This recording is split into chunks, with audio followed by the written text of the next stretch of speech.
ಆ ರೀತಿಯಲ್ಲಿ ಕಾನೂನು ಎಲ್ಲರಿಗೂ ಒಂದೇ ಇದೆ. ನೀವು ನೋಡಿ, ಅದಕ್ಕೀಗ ಆ ಮಗ ಏನು ಮಾಡಿದ್ರೆ ನಮ್ಮ ಅಧಿಕಾರಿಗಳು FIR ಆದಮೇಲೆ ನೋಡಿ ನೋಡಿ ನೋಡಿ ಸಾರ್ವಜನಿಕವಾಗಿ ಕಾಡು ಪ್ರಾಣಿನ ಒಡೆದಾಕೊಂಡು ಸಂಭ್ರಮಾಚರಣೆ ಮಾಡಿ ಸರ್. ಇಡೀ ದೇಶ ನೋಡಿದೆ ಆ ವಿಡಿಯೋನ. ಅರಣ್ಯ ಸಚಿವರು, ಅರಣ್ಯ ಇಲಾಖೆ ಅಧಿಕಾರಿಗಳು ನೋಡಲಿಲ್ಲ. ನೀವು ಅರ್ಥ ಮಾಡಿಕೊಳ್ಬೇಕಾಗ್ತದೆ. ಹೌದು, ಕೇಳಿ, ಈಗ ನಾನು ಹೇಳಿದ್ ಕೇಳಿ. ಸರ್ಕಾರ ನೀವು ಕೇಳಿ, ಯಾರು ಸರ್ಕಾರ ಕಾನೂನು ಪರ ಇದೆ, ಉಳ್ಳವರು ಮತ್ತೊಬ್ಬರು ಅಲ್ಲ. ಕಾನೂನು ಪ್ರಕಾರ ಕ್ರಮ ಆಗ್ತದೆ. ನೀವು ತಿಳ್ಕೊಂಡಿದ್ದೀರಿ ಹಾಗೆ, ನಮ್ಮಲ್ಲಾಗಿಲ್ಲ.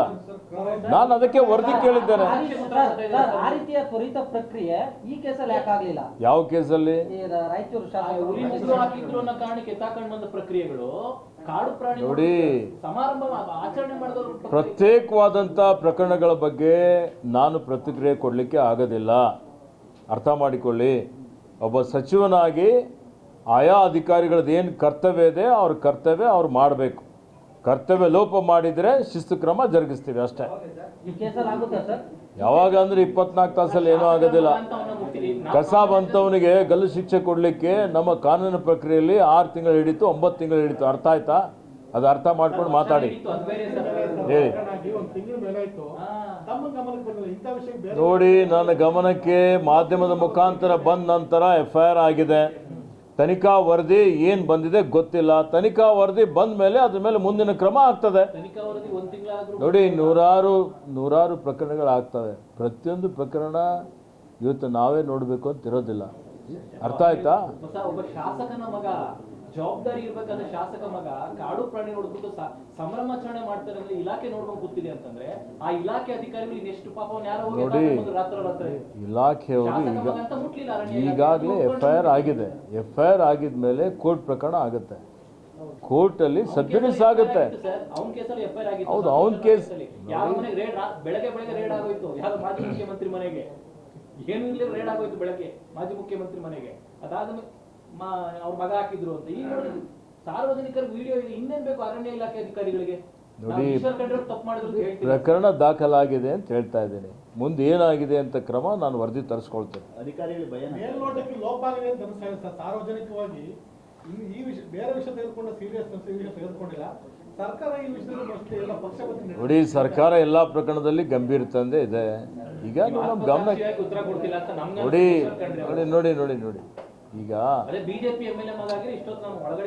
ಯಾವ ಪಕ್ಷ ಯಾವುದ್ರಲ್ಲಿ ಬರೋದಿಲ್ಲ. ಅರ್ಥ ಮಾಡ್ಕೊಳ್ಳಿ. ಮತ್ತೆ ಈಗ ನಾನು ಈಗಾಗಲೇ ಹೇಳಿದ್ದೇನೆ, ಗೊತ್ತಿಲ್ಲ ಅಂದ್ರೆ ಈಗ ಹೌದು ಏನು ಸತ್ಯ ಇದ್ದಿದ್ದು ಹೇಳ್ತಾ ಇದ್ದೀನಿ. ದಿನನಿತ್ಯ ಬೆಳಿಗ್ಗೆ ಇದ್ರೆ ಅದೇ ಮಾಡ್ತಾರ? ಅಧಿಕಾರಿಗಳ ಜವಾಬ್ದಾರಿ ಇರ್ತದೆ. ಅಧಿಕಾರಿಗಳ ಜವಾಬ್ದಾರಿ ಇದ್ದಿದ್ದು ವರದಿ ಕೊಡ್ತಾರೆ. ನೋಡಿ, ನೀವು ಹೇಳ್ತಾ ಇದ್ದೀರಿ, ನೀವು ಆರೋಪ ಮಾಡ್ತಾ ಇದ್ದೀರಿ. ನೋಡಿ, ಸಂದೇಶ ಹೋಗ್ತಾ ಇದೆ. ಯಾಕಂದ್ರೆ ಜವಾಬ್ದಾರಿ ಯಾರಿಗೂ ಮಾಡ್ಲಿಕ್ಕೆ ಆಗೋದು ಬರೋದಿಲ್ಲ. ಕಾಯ್ದೆ ಕಾನೂನು ಎಲ್ಲರಿಗೂ ಒಂದೇ ಇದೆ. ಹೇಳಿ. ಮಾಹಿತಿ ತರಿಸ್ಕೊಂಡು ನಿಮ್ಗೆ ಮಾಹಿತಿ ಹಂಚಿ. ಅದಕ್ಕೆ ಹೇಳ್ದೆ ಏನು ಕ್ರಮ ಆಗಿದೆ ಅಂತ ಹೇಳ್ತೇನೆ. ಕ್ರಮ ಕೇಳಿ ಆಯ್ತು.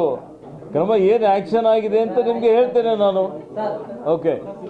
ಜಾತಿ ಗಣತಿ ವರದಿಗೆ ನಿಮ್ಮ ವೀರಶೈವ ಮಹಾಸಭಾ ವಿರೋಧ ಮಾಡಿದ್ದಾರೆ.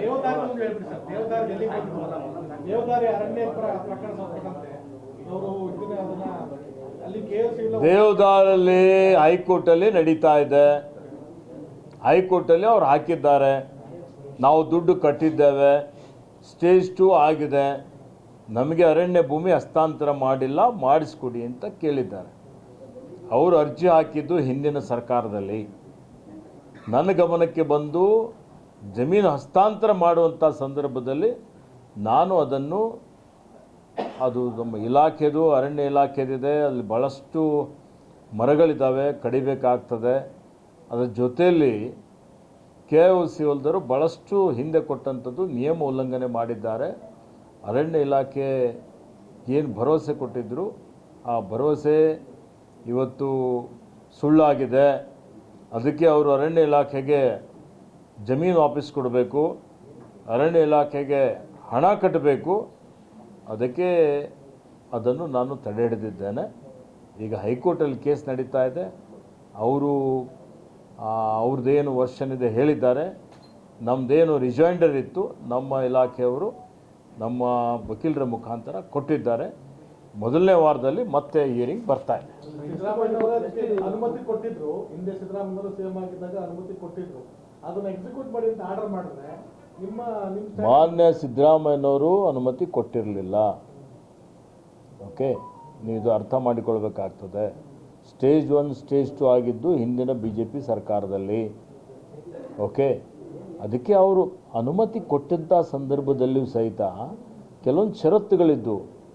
ಹಿಂದೆ ಇವರೇನು ಉಲ್ಲಂಘನೆ ಮಾಡಿದ್ದಾರೆ, ಆ ಉಲ್ಲಂಘನೆ ಆದಂಥ ಪ್ರಕರಣಗಳಲ್ಲಿ ಏನೇನು ಷರತ್ತು ಸರ್ಕಾರ ಹಾಕ್ತದೆ, ರಾಜ್ಯ ಸರ್ಕಾರ, ಆ ಷರತ್ತುಗಳು ಇವರು ಒಪ್ಪಬೇಕು, ಆ ಷರತ್ತು ಪೂರೈಸಬೇಕು ಅನ್ನುವಂಥದ್ದು ಇವತ್ತು ಅನುಮತಿ ಕೊಡೋಕ್ಕಿಂತ ಪೂರ್ವದಲ್ಲಿ ಇವೆಲ್ಲ ಕಂಡೀಷನ್ಸ್ ಹಾಕಿದ್ರು.